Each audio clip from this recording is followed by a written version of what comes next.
Sanofi a annoncé mercredi dernier la cession de son site de production d'Amilly dans ma circonscription. Cette usine stratégique pour notre souveraineté pharmaceutique est la seule en Europe à pouvoir synthétiser le principe actif du cardégique, qui est un médicament thérapeutique d'intérêt thérapeutique majeur. Avec 27 millions de boîtes vendues chaque année, ce sont des millions de nos concitoyens qui sont protégés grâce à lui des maladies cardiovasculaires.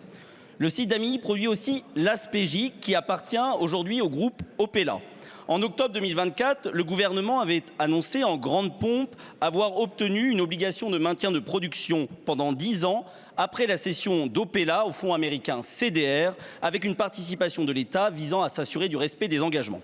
3 jours plus tard, le ministre de l'Industrie se rendait dans l'usine française de la holding luxembourgeoise qui souhaite aujourd'hui racheter celle d'Amilly.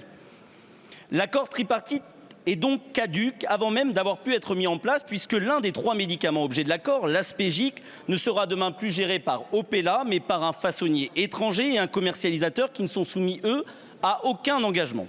Alors que le président de la République évoque enfin l'indépendance, notamment pharmaceutique, de notre pays après la crise sanitaire, rejoignant ainsi Marine Le Pen qui alerte sur cette nécessité depuis des années, il est temps, monsieur le ministre, de joindre les paroles aux actes en protégeant cet outil industriel unique en Europe.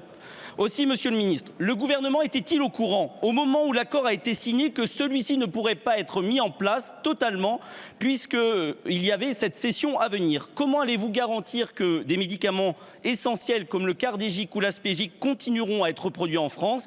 Allez-vous entrer au capital de la société qui le reprend? Allez-vous signer un nouvel accord? Et enfin, comment allez-vous garantir aux salariés le maintien de leurs conditions de travail et des conditions de reprise acceptables? Je vous remercie.